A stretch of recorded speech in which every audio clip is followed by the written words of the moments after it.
बहुत ही लोकप्रिय है। शायद आप लोगों को इस बात की जानकारी नहीं होगी।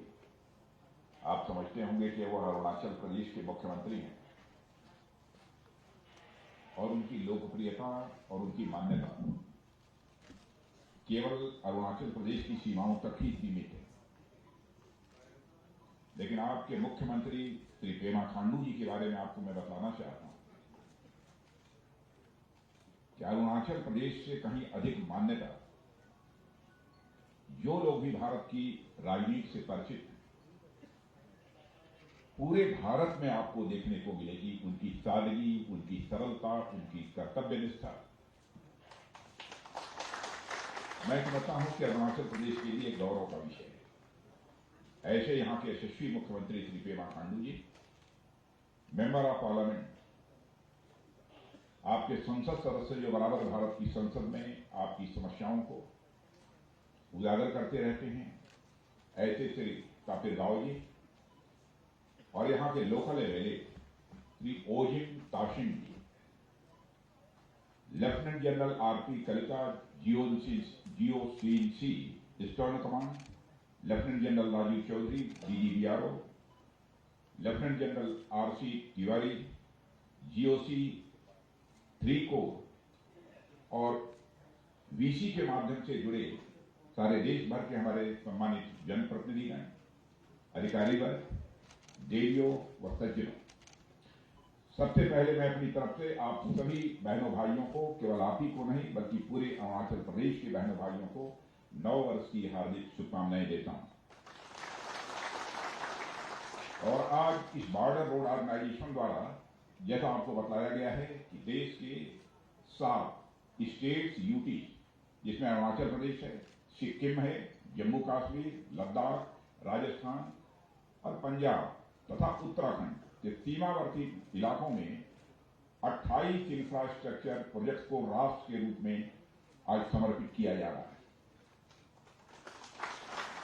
एक साथ इतने इंफ्रास्ट्रक्चर प्रोजेक्ट्स का उद्घाटन सीमाई इलाकों के विकास के प्रति सरकार और बीआरओ के सम्मिलित प्रयासों का ही यह परिणाम है। नए साल के अवसर पर सीमावर्ती इलाकों में जनता को इन प्रोजेक्ट से बेहतर शायद ही कोई और उपहार दिया जा सकता है। साथियों, अरुणाचल प्रदेश के कर्मठ मुख्यमंत्री श्री पेमा खांडू जी के नेतृत्व और मार्गदर्शन में इस प्रदेश ने पिछले कुछ वर्षों में डेवलपमेंट के नए आयाम स्थापित किए हैं। हेल्थ हो, एजुकेशन हो, ट्रांसपोर्ट हो या टूरिज्म हो, ऐसे लगभग सभी सेक्टर्स में इस ऊंचे प्रदेश ने नई ऊंचाइयों को हासिल करने में कामयाबी प्राप्त की है। और आज यह उद्घाटित हो रहा यह सियोंग ब्रिज इस रीजन सहित समस्त अरुणाचल प्रदेश के विकास को नई रफ्तार देगा, ऐसा मेरा पूरा विश्वास है। मैं बॉर्डर रोड ऑर्गेनाइजेशन, संबंधित सारे स्थानीय लोगों सहित समस्त देशवासियों को इस अवसर पर हार्दिक बधाई देता हूं और इन प्रोजेक्ट्स को राष्ट्र को समर्पित करता हूं। मेरे बहनों भाइयों, पिछले कुछ वर्षों में बीआरओ ने जिस भावना और गति के साथ विकास कार्यों को अंजाम दिया है, उसकी जितनी भी सराहना की जाए वह कम है। अधिक से अधिक सीमावर्ती क्षेत्रों को जोड़ने की योजना यह हमारी सरकार की प्राथमिकताओं में है, ताकि वहां रहने वाले लोगों को विकास के साथ साथ उनमें व्यवस्था के प्रति एक विश्वास की भावना भी विकसित हो सके।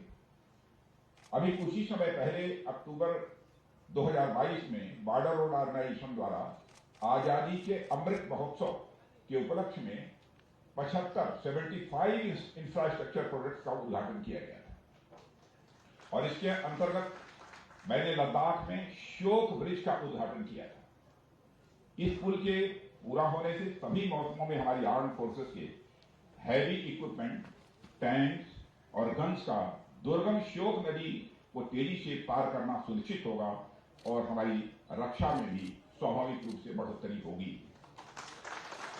और इस दौरान जब मैं लद्दाख गया था तो मैं वहां के लोगों से मिला था और उससे मैंने बातचीत भी की थी और मुझे अच्छी तरह याद है कि भारत माता का जय हो, भारत माता की जय, का उद्घोष वहां के लोगों ने किया था।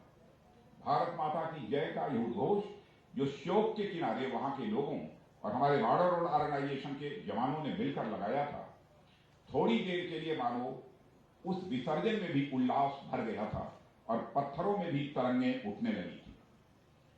यह देखकर भारत की राष्ट्रीय एकता और अखंडता पर मेरा विश्वास और गहरा हो गया था, और वह केवल एक उद्घोष भर नहीं था, केवल एक जय जयकार भर नहीं था, बल्कि हमारे देश की संप्रभुता को अक्षुण्ण रखने का बीआरओस और सेना और आम नागरिकों का एक मिला जुला संकल्प था।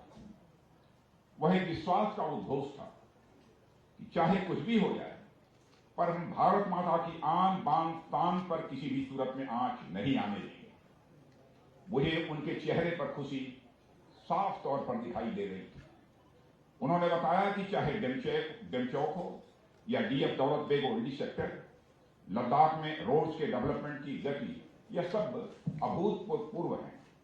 पहले डेमचौक में लोगों को दर्रा पार करने के लिए घोड़ों और खच्चरों का इस्तेमाल करना पड़ता था, पर आज वे किसी भी वाहन से यात्रा कर सकते हैं। वैसे तो सुनने में यह बड़ी साधारण सी बात लगती है, पर जो लोग अब तक बिना किसी रोड इंफ्रास्ट्रक्चर के अपनी जिंदगी बिताते आए हैं, उनके लिए यह डेवलपमेंट बहुत बड़ी बात है।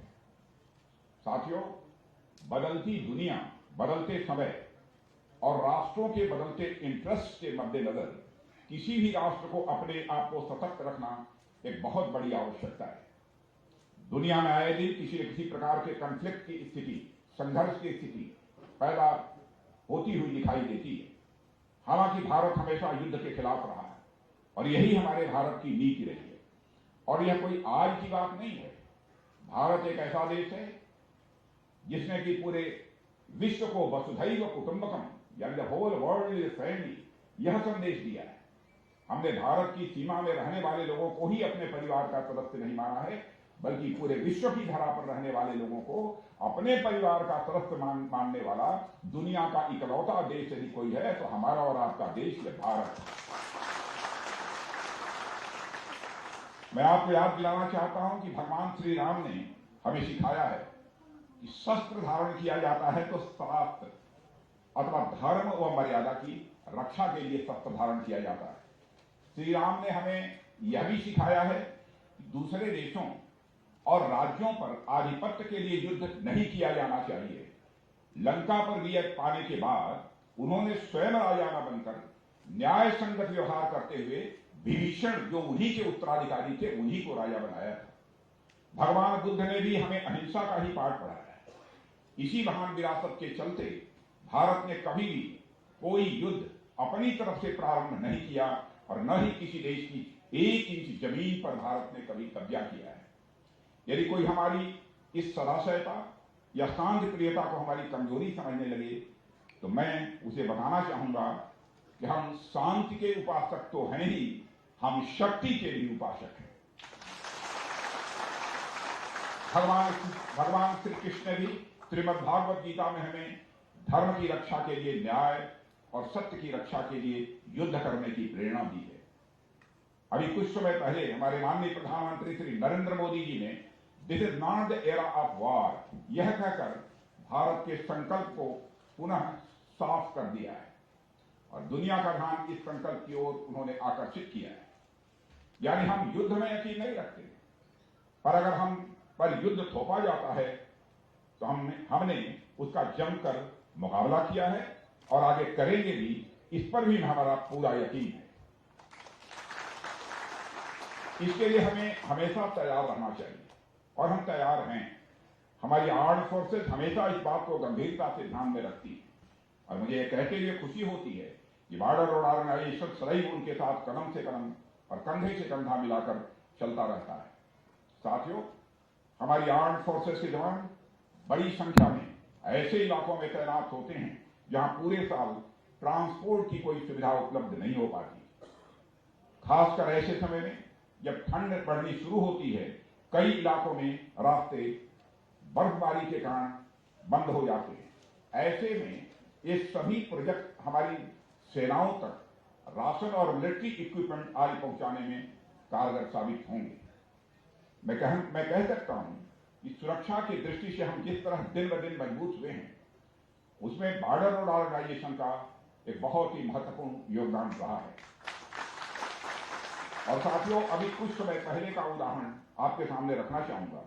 पिछले दिनों नॉर्दर्न सेक्टर में हमें जिन परिस्थितियों का सामना करना पड़ा और जिस प्रकार हम उसका दृढ़ता से मुकाबला करने में सक्षम रहे, वह बिना पर्याप्त इंफ्रास्ट्रक्चरल डेवलपमेंट यानी बुनियादी ढांचों के विकास के संभव नहीं हो सकता।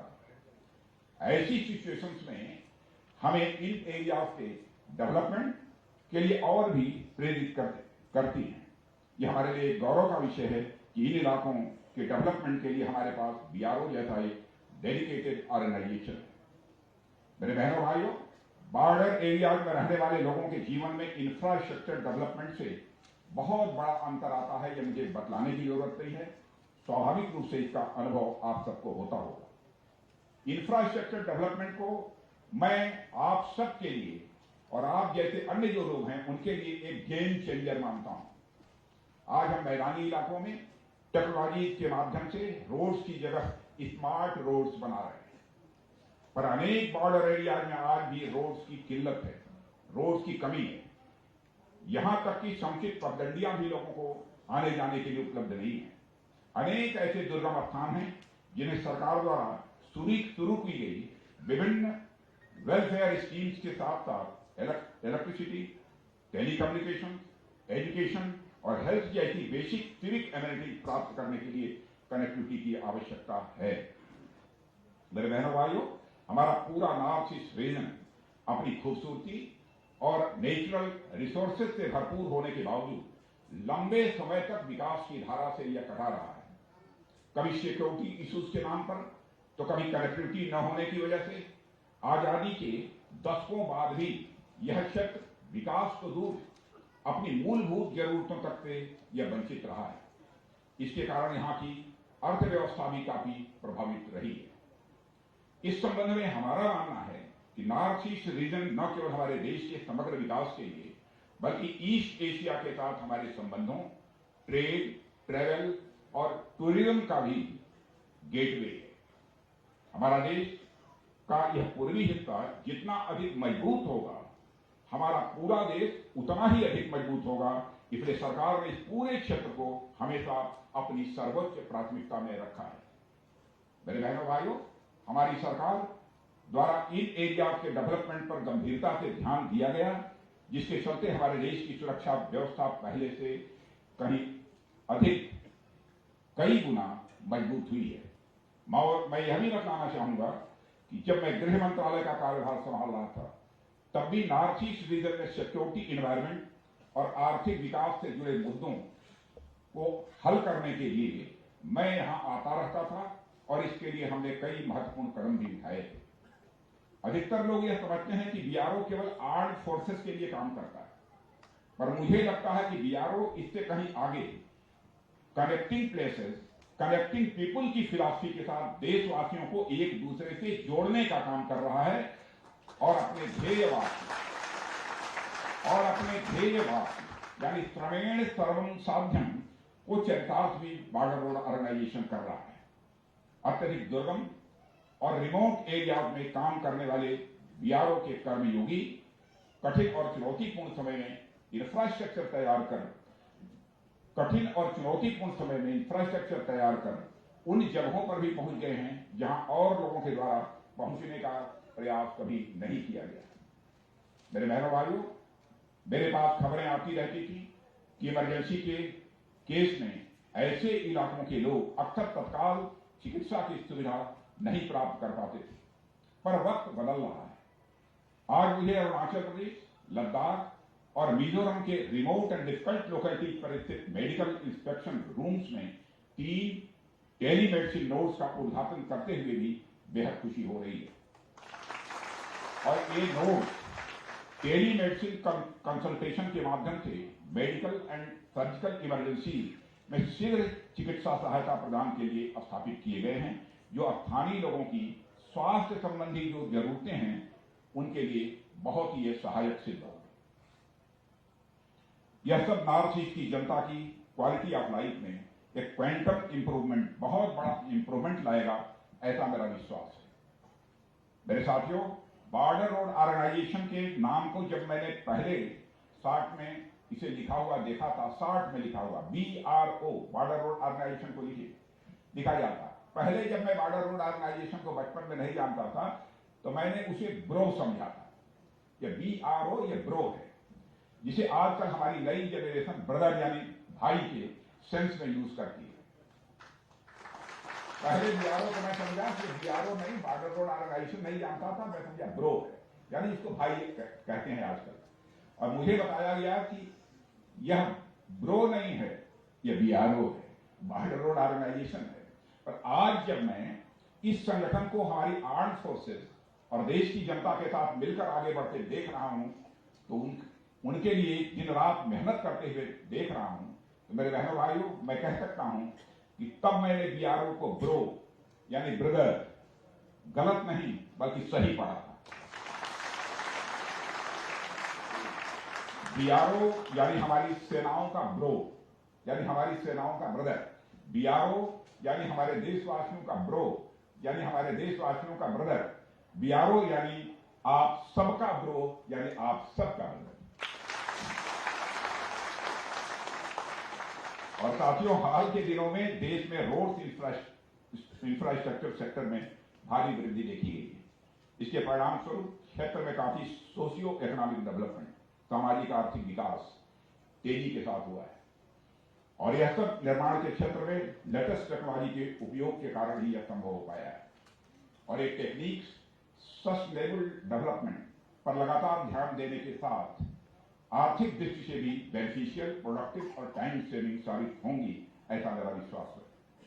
आज जारी होने वाले कंपेंडियम में कुछ नई टेक्नोलॉजी और BRO द्वारा इंप्लीमेंटेड इनोवेटिव आइडियाज पर जोर दिया गया है। इन न्यू टेक्नोलॉजी और टेक्निक्स का उपयोग BRO को निर्माण की गति और गुणवत्ता बढ़ाने में सक्षम बनाएगा, ऐसा मेरा पक्का विश्वास है। Lieutenant general Rajiv Chaudhary, director general border road की प्रेरणादायी, इंस्पिरेशनल और विजनरी लीडरशिप में BRO नेशनल बिल्डिंग की ओर लगातार अपने कदम आगे बढ़ा रहा है। जैसा कि रोड्स के बारे में किसी ने कहा है कि it is not the destination, it is the journey. आपसे भी मैं कहना चाहूंगा कि सीमाई इलाकों में रोड्स इंफ्रास्ट्रक्चर का निर्माण कार्य आप लोगों के लिए एक यात्रा की तरह ही है और इसका डेस्टिनेशन एक सशक्त, समृद्ध और समर्थ भारत है। और मुझे विश्वास है कि BRO राष्ट्र निर्माण के अपने प्रयासों में निरंतर सफलता प्राप्त करेगा और भविष्य में देश के बढ़ते कद में एक की कंट्रीब्यूटर माने प्रमुख योगदान वह करेगा, ऐसा मेरा विश्वास है। और मेरे बहनों भाइयों, इस अवसर पर मैं lieutenant general Rana Pratap Kalita, GOC Eastern Command और lieutenant general RC Tiwari, GOC 3 corps की भी मैं प्रशंसा करना चाहूंगा। आर्मी के सहयोग व समन्वय से यह ईस्टर्न कमांड की एरिया में BRO बहुत अच्छा काम कर पा रहा है। सबके कोऑर्डिनेशन के कारण ही यह संभव हुआ है। मैं हमारी arm forces, department of defence और MOD को भी इन उपलब्धियों के लिए हार्दिक बधाई देता हूं। और आप सभी सदैव कुछ नया करते रहिए और राष्ट्र को नई ऊंचाइयों पर ले जाने में अपना योगदान देते रहिए। इसके लिए मैं आप सभी को भी अपनी तरफ से हार्दिक शुभकामनाएं देता हूं। और मेरे बहनों भाइयों, आपको मैं बताना चाहता हूं और आपके माध्यम से समस्त अरुणाचल के बहनों भाइयों को मैं बताना चाहता हूं, जब से देश में प्रधानमंत्री पद की जिम्मेदारी हमारे नरेंद्र मोदी जी ने संभाली है, भारत की प्रतिष्ठा, भारत की इज्जत सारी दुनिया की नजरों में बढ़ी। पहले भारत अंतर्राष्ट्रीय मंचों पर कुछ बोलता था, दुनिया भारत की बातों को जितनी गंभीरतापूर्वक लेना चाहिए उतनी गंभीरतापूर्वक नहीं लेती थी। लेकिन आज यदि अंतर्राष्ट्रीय मंचों पर भारत कुछ बोलता है तो सारी दुनिया कान खोल कर सुनती है कि भारत बोल क्या रहा है। यह भारत की हैसियत सारी दुनिया में बनी। इस अवसर पर इससे ज्यादा मैं कुछ न कहते हुए आप सभी के सम्मिलित प्रयासों की मैं सराहना करता हूं और मैं इंफ्रास्ट्रक्चर प्रोजेक्ट्स के उद्घाटन के अवसर पर आप सभी और समस्त देशवासियों को बधाई और नए वर्ष की हार्दिक शुभकामनाएं देते हुए यहीं पर अपना निवेदन समाप्त करता हूं। आप सबको बहुत बहुत धन्यवाद।